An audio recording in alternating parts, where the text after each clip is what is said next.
இதெல்லாம் நம்ம கற்றுத்தரக்கூடிய பாடங்கள் என்ன? இவருடைய வாழ்க்கையை நாம பல தடவை புரட்டி புரட்டி பார்த்தாலும் கூட அதிலிருந்து நாம் பெறக்கூடிய படிப்பினை என்னவென்று சொன்னால், மார்க்கத்திற்காக அல்லாஹ் ரப்பல் ஆலமீன் சில சமயங்களை ஏற்படுத்துவான். அந்த நேரத்தில் நாம் நம்முடைய பொருளாதாரத்தாலும் நம்முடைய உயிர்களாலும் அவனுடைய பாதையில் நாம் போரிடுவதற்கு தயாராக இருக்கின்றோமா என்ற ஒரு சூழல் வருகின்ற போது, நம்முடைய வார்த்தைகளால் மட்டுமல்லாமல் நம்முடைய வாழ்க்கையால் நம்முடைய செயல்பாடுகளால் அதை நாம் உண்மைப்படுத்துவதற்கு தயாராக இருந்தோம் என்று சொன்னால், அதைத்தான் அல்லாஹ் ரப்பல் ஆலமீன் சொல்லி காமிக்கின்றான். உலாயிக சாதிக்கும், இவர்கள் தான் உண்மையாளர்கள் என்று அல்லாஹ் ரப்பல் சொல்லி காமிக்கிறார். அஸ்ஸலாமு அலைக்கும் வரஹ்மத்துல்லாஹி வபரகாத்துஹு.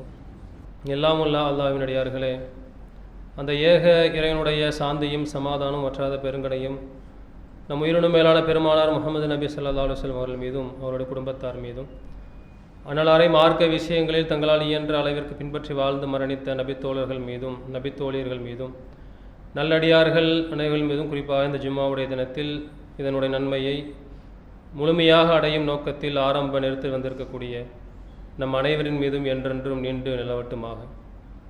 அன்பிற்குரிய சகோதர சகோதரிகளே, இந்த உலகத்திலே அல்லாஹுவால் முஸ்லிம்களாக படைக்கப்பட்டிருக்கக்கூடிய நாம் இந்த உலக வாழ்க்கையில் பல்வேறு காலகட்டங்களில் பல்வேறு விதமான சிரமங்களுக்கு மத்தியில் அல்லாஹுவை மட்டுமே வணங்கக்கூடியவர்களாக நாளை மறுமையிலே அந்த சுவனத்தை அடைந்துவிட வேண்டும், மறுமையினுடைய வாழ்க்கையில் இறைவிடம் அதிகமாக நன்மைகளை பெற வேண்டும் என்ற நோக்கத்தில் ஏராளமான காரியங்களையும் வணக்க வழிபாடுகளையும் செய்யக்கூடியவர்களாக இருக்கின்றோம். அவ்வாறு வாழக்கூடிய மக்களிடத்திலே பெரும்பாலானுடைய நிலையை நாம் எடுத்து பார்த்தோம் என்று சொன்னால், இது போன்ற வணக்க வழிபாடுகளாக இருந்தாலும் மார்க்கம் சார்ந்த எந்த ஒரு விஷயங்களை பின்பற்றுவதாக இருந்தாலும் தங்களால் இயன்ற அளவிற்கு செய்யக்கூடியவர்களாக இருக்கக்கூடிய மக்கள் அதிகமான சிரமங்களை நாம் அனுபவித்து விடக்கூடாது. சிரமங்கள் என்பது ஒரு கட்டம் இருந்தாலும் கூட ஒரு நிலை தாண்டி செல்லும் போது அந்த சிரமத்தை விரும்பாதவர்களாக பல்வேறு மக்கள் இருப்பதை பார்க்கின்றோம். மறுமையிலே நாம் சோனத்தை இறைவனிடத்தில் எதிர்பார்க்கின்றோம் என்று சொன்னால், நாம் இந்த உலக வாழ்க்கையில் அவனுக்காக வேண்டி ஏராளமான வணக்க வழிபாடுகளை நாம் செய்கின்றோம். அதில் எந்த விதமான மாற்று கருத்தும் கிடையாது. நிச்சயமாக அல்லாஹ் ஒவ்வொருவருடைய வணக்க வழிபாடுகளுக்கும் நன்மைகளை கொடுக்கக்கூடியவனாக இருக்கின்றான். ஆனால் எந்த விதமான சிரமங்களும் இல்லாமல் நாம் மேம்போக்காக வாழ்க்கையை வாழ்ந்து சோனத்தை அடைந்துவிட முடியுமா என்ற ஒரு கேள்வியை நாம் வைக்கும்போது, அல்லாஹ் ரப்பல் ஆலமீன் தன்னுடைய திருமறை குர்ஆனில் ஒரு சில வசனங்கள் மூலமாக நம்பிக்கை கொண்டவர்களுக்கு அதற்கான பதிலை சொல்லக்கூடியவனாக இருக்கின்றான். ஒவ்வொன்றாக நாம் எடுத்து பார்த்தோம் என்று சொன்னால், அல்லாஹ் ரப்பல் ஆலமீன் தன்னுடைய திருமறை குர்ஆனில் 49வது அத்தியாயம் 15வது வசனத்தில் சொல்லி காட்டும்போது, இன்னமல் முஃமினூன அல்லதீன ஆமனு பில்லாஹி வ ரசூலிஹி சும்மலம் யர்தாபு வ ஜாஹது பி அம்வாலிஹிம் வ அன்ஃபுஸிஹிம் ஃபீ சபீலில்லாஹ். நம்பிக்கை கொண்டவர்களுடைய பண்பு எத்தகையது என்று சொன்னால், அவர்கள் அல்லாஹுவையும் அல்லாஹுடைய தூதரையும் நம்புவார்கள்.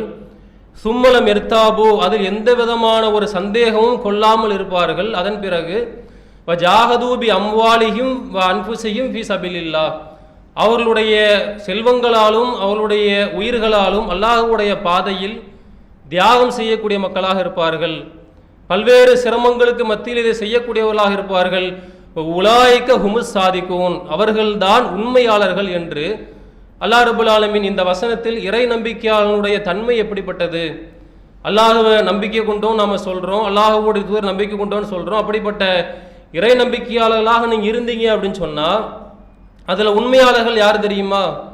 அல்லாஹுவையும் அல்லாஹுடைய தூதரையும் நம்பி இருப்பார்கள். சும்மா எர்த்தாபு, அதில் எந்த விதமான ஒரு ஐயமும் கொள்ளாமல் அவர்களுடைய செல்வங்களாலும் உயிர்களாலும் அல்லாஹுடைய பாதையில் செலவு செய்யக்கூடியவர்களாக போராடக்கூடியவர்களாக அவர்கள் இருப்பார்கள் என்று அல்லாஹ் ரப்பல் ஆலமீன் இந்த வசனத்தில் சொல்வதிலிருந்து, ஒரு முஸ்லிம் இந்த உலக வாழ்க்கையில் மார்க்கத்தை அடிப்படையாக பின்பற்ற வேண்டும் என்று சொன்னால் தியாகம் செய்ய வேண்டும், அல்லாஹ்வுடைய பாதையில் இயன்ற அளவிற்கு அவர்கள் தியாகம் செய்ய வேண்டும் என்பதை சொல்லக்கூடிய ரப்புல் ஆலமீன் அதனை எப்படி சொல்லி காமிக்கிறான்னு சொன்னால், இது இறை நம்பிக்கையாளனுடைய ஒரு அடிப்படையான ஒரு அம்சமாக சொல்லி காமிக்கிறோம். ஈமானினுடைய ஒரு அடிப்படையாக இந்த வசனத்தின் மூலமாக சொல்லி காமிக்கின்றோம்.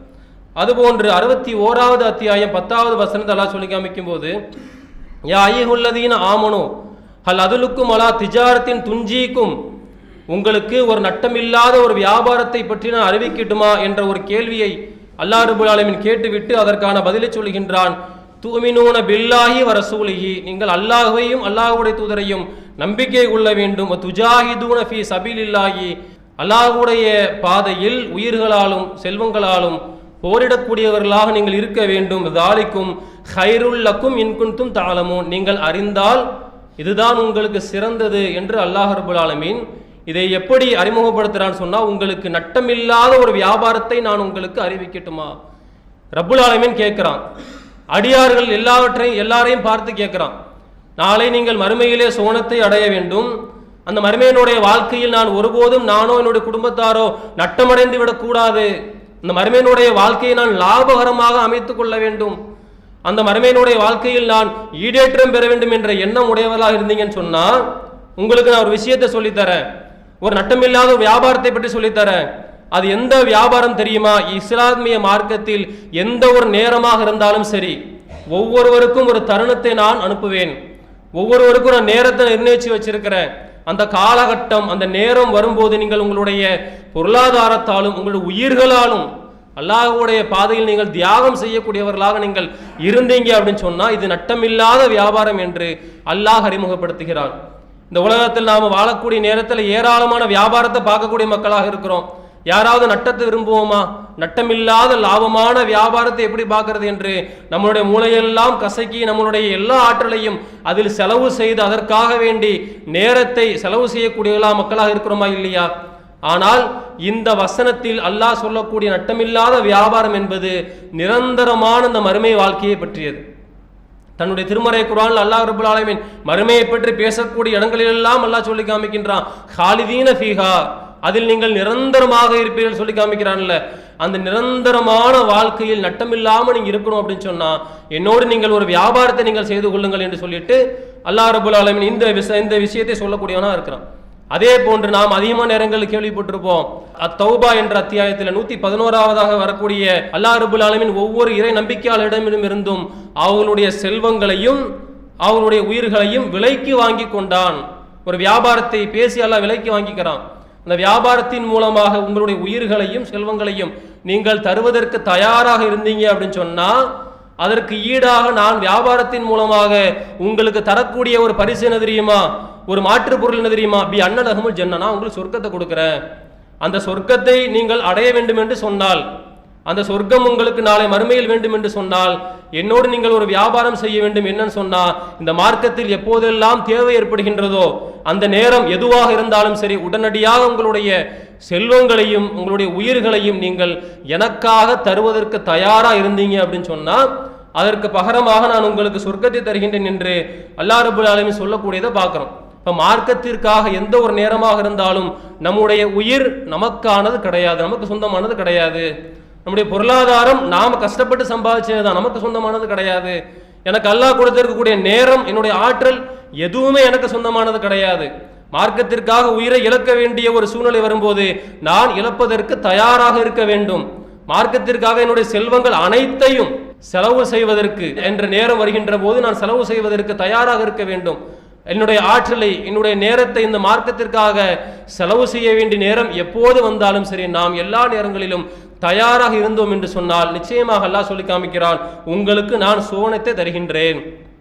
ஆனால் பெரும்பாலானுடைய முஸ்லிம்களுடைய வாழ்க்கையை எடுத்துக்கிட்டோம் அப்படின்னு சொன்னா, ஒரு மேலோட்டமா அந்த வாழ்க்கையை வாழ்ந்தா போதும். நம்மால் இயன்ற அளவிற்கு தொழுகையை தொழுகின்றோமா, நோன்பு நோக்கின்றோமா, இயன்ற அளவிற்கு பொருளாதாரத்தை செலவு பண்றோமா, இது மட்டும் செய்தால் போதும். இந்த உலகத்தில் எங்களுக்கு எந்த விதமான ஒரு கஷ்டங்களோ சிரமங்களோ வந்துவிடக் கூடாது என்ற எண்ணம் கொண்டவர்கள் இருக்கிறோமா இல்லையா? வாயளவில் சொல்லாட்டாலும் கூட பெரும்பாலான மக்களுடைய வாழ்க்கையினுடைய செயல்பாடுகள் எடுத்து பார்த்தோம் அப்படின்னு சொன்னா, அது நமக்கு சொல்லக்கூடிய மறுக்க முடியாத உண்மை என்னன்னு சொன்னா, சிரமங்கள் வந்துவிடக்கூடாது. மார்க்கத்திற்காக சிரமப்பட வேண்டிய ஒரு சூழ்நிலை வரும்போது அதற்கு அவர்கள் தயாராக இல்லாத தங்களுக்கு தாங்களே நிலையை ஏற்படுத்தி கொள்றதா பார்க்கிறோம். ஆனால் அல்லாஹ்வுடைய தூதர் அவர்கள் சொன்ன ஒரு செய்தி புகாரியிலே 6487 வரக்கூடிய செய்தி ரசூலுல்லாஹ் சொல்லி காமிக்கின்றாங்க, ஹுஜிபத்தின் நானுபி ஷஹவாத், நரக நெருப்பு என்பது மனோ இச்சைகளால் மூடப்பட்டுள்ளது. உஜிபத்தில் ஜன்னத்து பில் மக்காரி, சுவனம் என்பது சிரமங்களால் மூடப்பட்டுள்ளது. சொர்க்கத்தை அல்லாஹ் எப்படி அமைச்சிருக்கிறான் அப்படின்னு சொன்னா, சிரமங்களை கொண்டு திரையிட்டு மூடி இருக்கிறான். நாம இந்த உலக வாழ்க்கையில் வாழ்கின்ற நேரத்தில் அல்லாஹ்வுக்காக வேண்டி கொஞ்சம் கொஞ்சமா சிரமத்தை அனுபவிக்க நாம் தயாராகிறோம் சொன்னா, நாம் நமக்கான சொர்க்கத்திற்கான திரையை கொஞ்சம் கொஞ்சமாக விலக்கிக்கிட்டே இருக்கிறோம். எந்த அளவுக்கு நாம் சிரமங்களை அனுபவிக்கின்றோமோ அந்த அளவிற்கு அந்த சொர்க்கத்தினுடைய திரையை அகற்றி நாளை அல்லாஹ்வை சந்திக்கும் போது எந்த விதமான ஒரு தடுப்போ திரையோ இல்லாமல் நாம் சோனம் செல்வதற்கான ஒரு ஏற்பாடு இந்த உலகத்தில் நாம் சிரமங்களை அனுபவிக்கின்ற இந்த சூழல். அதற்கான சூழல் வருகின்ற போது அல்லாஹ்வுக்காக வேண்டி அந்த சிரமங்களை நான் அனுபவிக்க தயாராக இருந்தோம் என்று சொன்னால் அல்லாஹ் நமக்காக அந்த சொர்க்கத்தை தர தயாராக இருக்கின்றான். இது மாதிரியான ஏராளமான வசனங்கள், அல்லாஹ்வுடைய தூதர் சொன்ன ஏராளமான செய்திகள், இது எல்லாம் நமக்கு இருந்தாலும் கூட இந்த செய்திகளை நாம் எவ்வாறு அணுகுகின்றோம், அல்லாஹ்வுடைய தூதரோடு இருந்த சஹாபா பெருமக்கள் எப்படி அணுகினார்கள் என்று அவர்களுடைய வாழ்க்கையோடு நம்ம ஒப்பிட்டு பார்த்தோம்னு சொன்னா ஏராளமான வேறுபாடு இருக்குதா இல்லையா? அந்த மக்கள் என்ன சொன்னாங்க? சொர்க்கத்திற்காக வேண்டி நாங்கள் எதையும் இழப்பதற்கு தயாராக இருக்கின்றோம், எந்த விதமான தியாகத்தையும் செய்ய தயாராக இருக்கின்றோம். நாம என்ன சொல்றோம்? நாமளும் அதைத்தான் சொல்றோம். ஆனால் அவர்களுடைய வாழ்க்கையை நாம் எடுத்து பார்த்தோம் அப்படி சொன்னா ஏராளமான சிரமங்கள். இந்த இஸ்லாமிய மார்க்கத்தை ஏற்றுக்கொண்ட ஆரம்பத்தில் ஏற்றுக்கொண்ட அந்த நபித்தோழனுடைய வாழ்க்கையை நாம் எடுத்து பார்த்தோம் அப்படி சொன்னா ஏராளமான கஷ்டங்கள், ஏராளமான அடி உதைகள், அத்தனைக்கும் மத்தியில அந்த கொள்கையை அவர்கள் நேசித்தார்கள், அல்லாஹ்வுடைய தூதரை நேசித்தார்கள். அல்லாஹ்வுடைய தூதரை ஏற்றுக்கொண்டதற்காக எத்தகைய சிரமங்களையும் நாங்கள் அனுபவிக்க தயாராக இருக்கின்றோம் என்ற விஷயத்தை தங்களுடைய வாழ்க்கையின் மூலமாக பேசினார்களா இல்லையா? ஹிஜ்ரத்தை எடுத்துக்கொண்டோம் என்று சொன்னால் ஏராளமான சிரமங்கள். ஹிஜ்ரத்தை தாண்டி அல்லாஹ்வுடைய மதீனாவுக்கு வந்த பிறகு ஏற்பட்ட அந்த போர்க்களங்களை எடுத்துக்கிட்டோம் அப்படின்னு சொன்னா ஏராளமான தியாகங்கள்.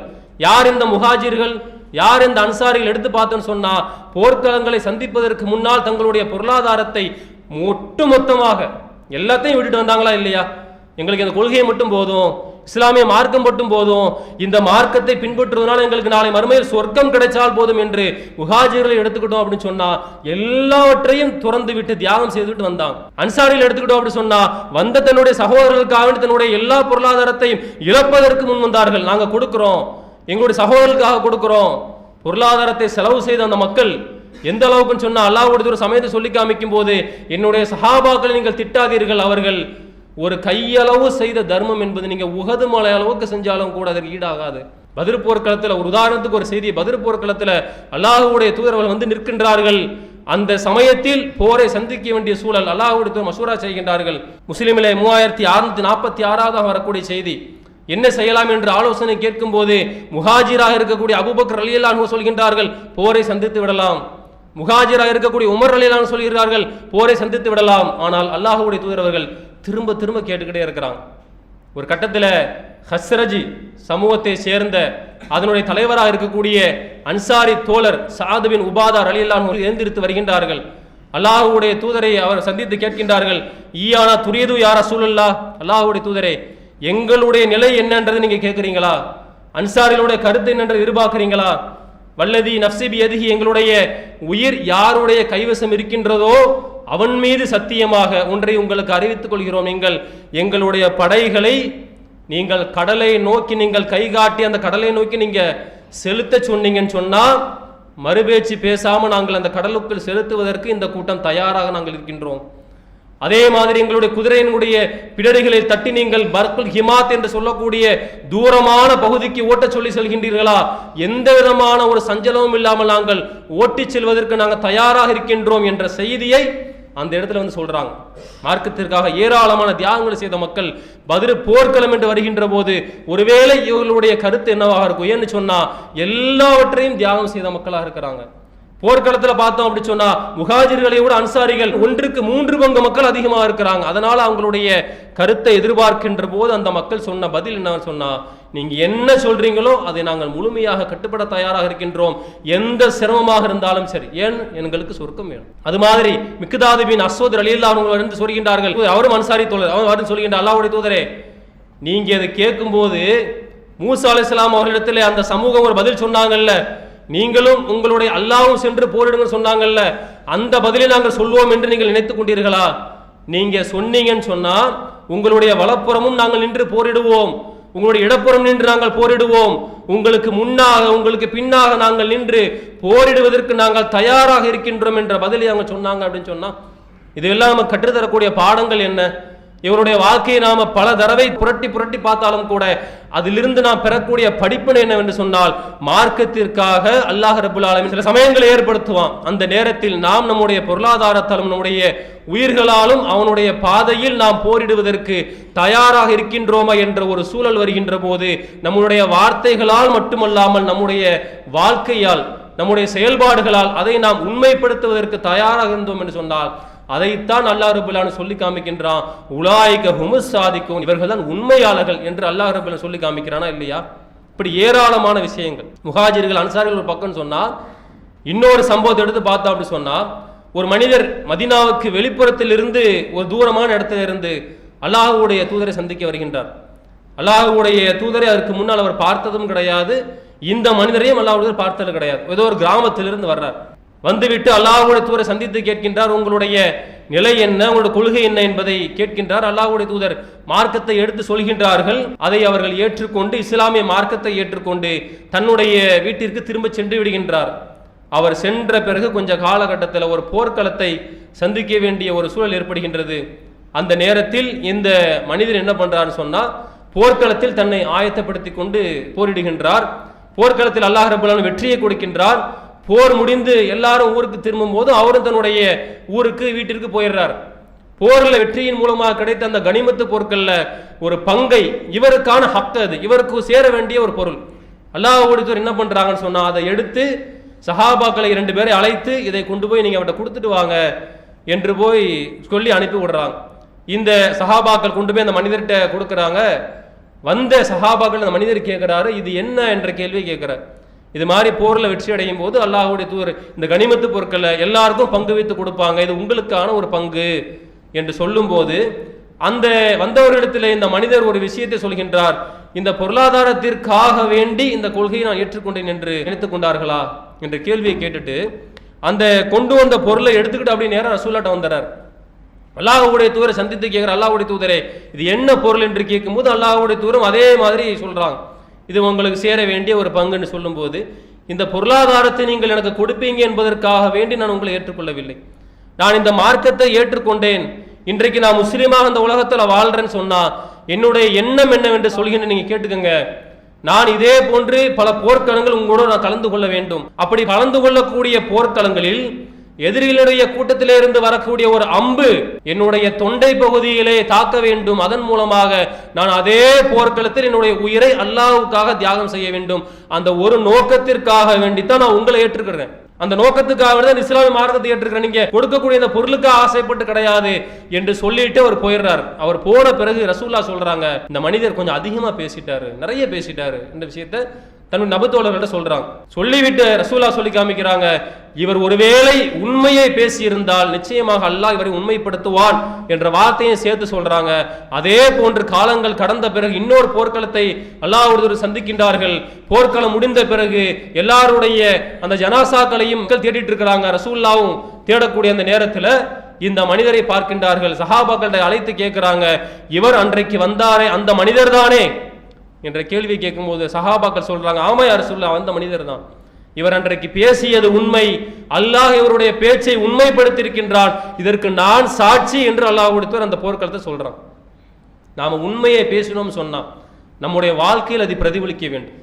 எதை நாம் செய்ய இருக்கின்றோமோ அதைத்தான் நம்முடைய வாழ்க்கையை நம்ம பேசுவோம் என்று சொன்னால் நிச்சயமாக அல்லாஹ் அதை உண்மைப்படுத்தக்கூடியவனாக இருக்கின்றான்.